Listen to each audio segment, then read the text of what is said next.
हम लोगों ने कहा उस शिव को अपना गुरु बनाओ। आइए देखते हैं, कुछ जिज्ञासाएं आई हैं। उद्घोषक ने कहा है कि ढेर सारी जिज्ञासाएं आई हैं, हम लोग उसका समाधान ढूंढते हैं। एक जिज्ञासा है श्री दिलीप जी का। शिव को देव रूप में ध्यान करना तथा उन्हें गुरु रूप में याद करना, दोनों की कृपया व्याख्या करें। देखिए, किसी भी ज्ञान का, किसी भी तथ्य का अंतिम जो रिजल्ट आएगा ना, उसी पर कोई चीज आधारित होती है। कोई बात कही जा रही है, उसका अंतिम परिणाम क्या होगा, उसी से आंका जाएगा कि ये बात कैसी है, सही है, गलत है, कितनी अच्छी है, कितनी गलत है, उसी से आंका जाएगा। शिव की पूजा कितने हजार वर्षों से हमारे यहाँ देवता के रूप में हो रही है। भारत का इतिहास 10-12 हजार साल की गवाही देता है। शिव की पूजा कितने सालों से हो रही है, देवता के रूप में, महादेव के रूप में, भगवान के रूप में। ये तो इतिहास बोलता है कि 10,000 साल से अधिक का प्रमाण है, उसके पीछे का नहीं है, हम लोग के पास नहीं। शिव की पूजा करके देखिए, आदमी जिसके साथ रहेगा उसके गुण दोष लेता है। आदमी का स्वभाव है संसर्गात गुणा दोषा। आदमी जिसके संसर्ग में रहेगा उसके गुण दोष लेगा। संसर्ग शरीर का नहीं, मन का होता है। संसर्ग साथ रहता है, मन शरीर का साथ कोई अर्थ नहीं रखता है।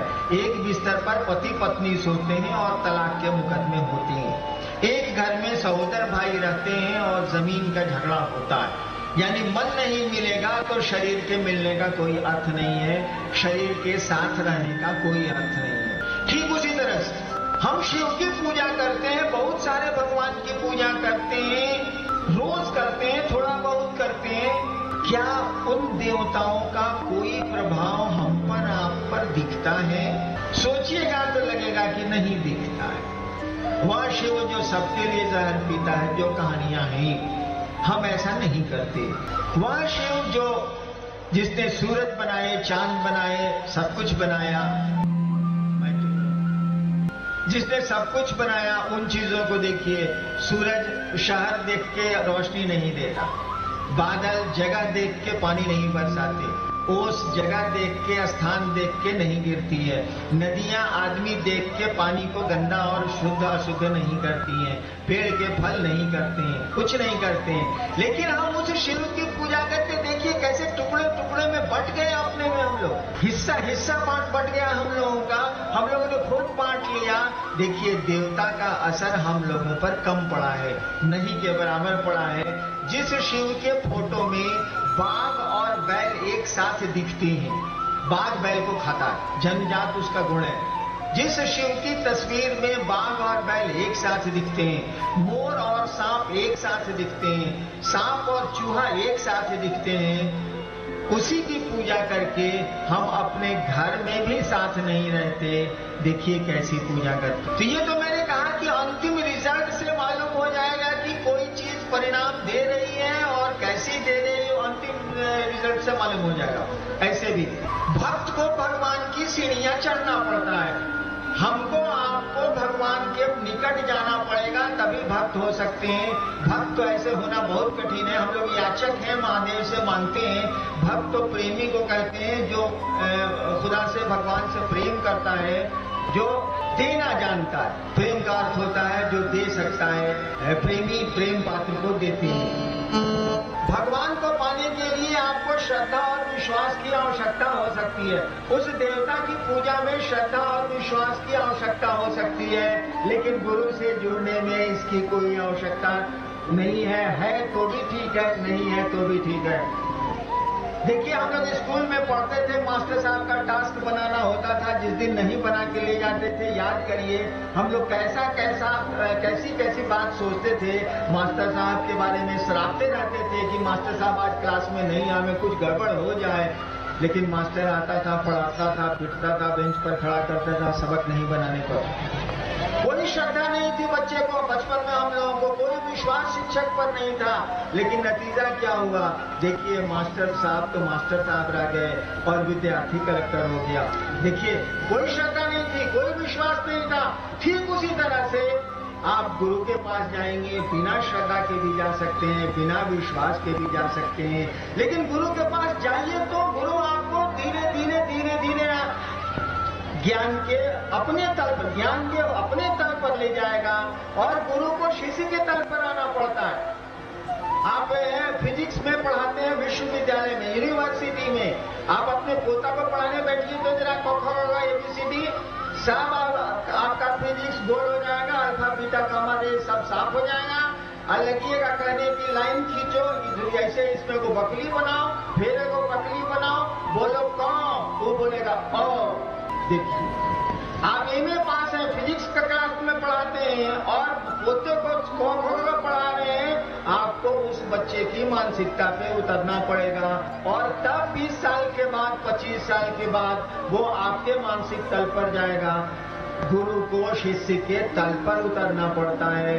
शिव गुरु होंगे तो आपके तल पर उतरेंगे और तब धीरे धीरे वह परम ज्ञान की ओर ले जाएंगे, शिव ज्ञान की ओर ले जाएंगे। देवता के रूप में तो हमको आपको सीढ़ियां चढ़नी होंगी और देवता को भी खुश करने के लिए आपको गुरु के पास जाना ही जाना होगा। तुलसीदास जी कहते हैं ना कि बिन युक्त भक्ति ना होगी, बिना टेक्निक के भक्ति नहीं होगी बाबू। इसीलिए नहीं होगी, क्यों नहीं होगी? हम लोग तो भक्त हैं संसार के, हम लोग तो प्रेमी हैं इस दुनिया के। उस शिव से, उस परमात्मा से प्रेम सामान्य नहीं है, असामान्य स्थिति है। इसीलिए टेक्निक लगाना होगा, युक्ति लगानी होगी और युक्ति तो गुरु के पास होती है। हम लोगों ने कहा शिव को अपना गुरु बनाइए, वो अपने शिष्य को शिव बनाएंगे। कैसे बनाएंगे ये वो समझेंगे, आप शिष्य को बनाएंगे। एक भाई की जिज्ञासा है कि पारंपरिक मान्यता रही है कि जैसा अन्न वैसा मन। शिव की शिष्यता में भोजन की पवित्रता आदि पर कोई रोक नहीं है, समझाने की कृपा की जाए। एक भाई ने पूछा है कि कहा जाता है कि जैसा मने खाए अन्न वैसा बने मौन, जैसा पिए पानी वैसी बने वाणी। हम लोग भी सुना। उन्होंने पूछा है कि शिव की शिष्यता में ऐसी कोई प्रतिबद्धता नहीं है या ऐसा कोई प्रतिबंध नहीं है, ऐसी कोई वर्जना नहीं है। बिल्कुल नहीं है। एक बात तो पहले समझ लीजिए, गुरु शिष्य की दिशा में, गुरु शिष्य की परंपरा में कानून गुरु का चलेगा, शिष्य का नहीं चलेगा। विद्यालय में शिक्षक का नियम चलेगा, विद्यार्थी का नियम अगर चलेगा तो सब लड़का मास्टर साहब सब कबड्डी खेलने लगेंगे क्योंकि बच्चे खेलना चाहते हैं। इसीलिए शिक्षक का नियम चलता है, विद्यार्थी का नियम नहीं चलता। गुरु शिष्य की परंपरा में भी गुरु के नियम चलेंगे, शिष्य के नियम नहीं चलेंगे। हम लोगों के गुरु शिव हैं, जो जगत का गुरु है। हम लोग नियम बना दें तो फिर बाकी लोगों का क्या होगा? जो समुद्र के किनारे मछुआरे रहते हैं उनका क्या होगा? आपने देखा नहीं होगा लेकिन मैंने देखा है, मैं दंडाधिकारी रहा हूँ सहरसा मधेपुरा में। जब बाढ़ आती है उन इलाकों में तो रेलवे की पटरियों पर लोग चले जाते हैं और राहत सरकार की पहुंचने में थोड़ा वक्त लगता है, और वे लोग मछलियां मार के अपने बच्चे अपने परिवार को खिलाते हैं आग में भूज के। तब तो अगर मैं कोई वर्जना लगा दूं इस पे भोजन पे, तो वो जो मछलियों पर अपने बच्चों को पालते हैं, जो जिनको साग सब्जियां नहीं मिलती हैं, जो समुद्र के किनारे रहते हैं, उनके जीवन का क्या होगा? और तब क्या उनका महादेव नहीं है? क्या उनका शिव नहीं है? शिव तो सबका है, भले हमारा आपका नहीं हो। शिव के तो सभी हैं, लेकिन हमारे आपके शिव भले नहीं हो। हमारी आपकी पत्नी है, हमारे आपके बच्चे हैं, हमारे आपके पैसे हैं, हमारी आपकी दुनिया है, लेकिन शिव के तो हम सभी हैं। तो नियम तो शिव का नहीं चलेगा, वो जगत का गुरु है, वहाँ सबको जाने की छूट है। आप क्या खाते हैं, क्या पहनते हैं, क्या करते हैं, इससे कोई बात नहीं है। वो सभी तो उसी की संतान है, सब कुछ तो उसी की सृष्टि है, सब कुछ तो उसी का सृजन है। तो नियम शिष्य कैसे बनाएगा? नियम तो गुरु बनाएगा, शिव का नियम चलेगा। और हम लोगों ने इसीलिए कोई नियम नहीं बनाए। हम लोगों ने कहा कि 3 काम करिए शिव को गुरु बना के, उनसे दया मांगिए, उनकी चर्चा करिए, उनको प्रणाम करिए। बाकी आप क्या करते हैं आप जानिए। अगर मेडिकल साइंस कहता है कि घास मत खाइए, मत खाइए। मेडिकल साइंस कहता है कबूतर मत खाइए, मत खाइए। ये हम लोग का कोई विषय ही नहीं है कि आप क्या खाते हैं, क्या नहीं खाते हैं, क्या पहनते हैं, क्या नहीं पहनते हैं। ये समाज है, इसकी अपनी व्यवस्था है। उस व्यवस्था को सुंदर बनाने के अनुरूप हमको आपको चलना चाहिए। गुरु शिष्य की परंपरा में जब शिव गुरु होंगे तो कोई नियम नहीं बन सकता है, क्योंकि वो जगत का गुरु है। और जगत में एक एक आदमी की प्रवृत्ति और प्रकृति अलग अलग है। एक आदमी के अंगूठे का निशान संसार में दूसरे का नहीं होगा। उसी तरह से आपकी प्रवृत्ति, आपकी प्रकृति दूसरे आदमी से भिन्न है, अलग अलग है। उस सभी भिन्नताओं में शिव जो है सम्मिलन है। शिव तो विसंगतियों में संगति की स्थापना है। वही शिव हमारे आपके गुरु हैं। इसीलिए हम लोग ऐसा कोई नियम, ऐसा कोई प्रावधान नहीं कर सकते भोजन पर। यह हम लोगों की लाचारी है। आप जानिए आप क्या करते हैं। हम तो केवल शिव को गुरु मानने की बात करते हैं।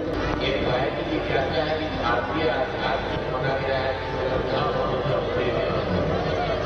आत्मा विनश्यति, किंतु आपकी मान्यता है कि अश्रद्धा और अविश्वास में भी शिव को गुरु मानकर ज्ञान प्राप्त करना संभव है। कृपया इसे स्पष्ट करने की कृपा करें। एक सवाल आया है कि भारतीय अध्यात्म में कहा जाता है कि श्रद्धावान लभते ज्ञानम। भारतवर्ष का अध्यात्म कहता है कि जिनको भगवान के प्रति श्रद्धा होगी उनको ज्ञान मिलेगा। श्रद्धावान लभते, लभ्य होता है, मिलता है। श्रद्धावान लभते ज्ञानम। फिर भारत का अध्यात्म कहता है संशय आत्मा विनश्यति। अगर आपको अध्यात्म की दुनिया में संशय हो गया है, शक हो गया है, तो आप विनाश को प्राप्त करेंगे, आध्यात्म में ऊपर नहीं जाएंगे। ये तो आपका आध्यात्मिक रूल बना हुआ है ना। भारत का अध्यात्म ऐसा कहता है ना। लेकिन क्या करिएगा, आपका सब नियम कहता है। एक आदमी है जो कि नियमों को छोड़ के चलता है और निकल जाता, तब तो नियम टूट जाएंगे। किसी भी नियम, किसी भी बात की अंतिम परिणति तो उसका रिजल्ट है, उसका तो परिणाम है। सोचिए, थोड़ी देर के लिए सोचिए, मैं आपको ले चलता हूँ हरिनारायण की व्यक्तिगत जिंदगी में। मैंने 15 साल श्मशान में साधना की, कुछ नहीं मिला मुझको। विद्यार्थी जीवन मेरा चौपट हुआ, कुछ नहीं मिला। माँ बाप मेरे विरुद्ध हो गए। अफसर ने बेटा नहीं पढ़ रहा है तो उनको गुस्सा चढ़ेगा ही चढ़ेगा। और मैंने अचानक शिव को गुरु माना, मुझको मालूम भी नहीं था कि शिव गुरु है। जब मैंने शिव को भगवान समझ के गुरु माना था 1974 में, यही नवंबर का महीना है जो कल से आने वाला है, नवंबर का महीना था, मैंने शिव को भगवान समझ के गुरु माना था। मुझको तो पता ही नहीं था कि शिव गुरु है, जानता ही नहीं था। बचपन में पढ़ा था कि गुरु ब्रह्मा गुरु विष्णु गुरुदेव महेश्वर, तो यही बात दिमाग में थी कि गुरु ब्रह्मा है, गुरु विष्णु है, गुरु महेश्वर है। तो महेश्वर गुरु का नहीं है भाई।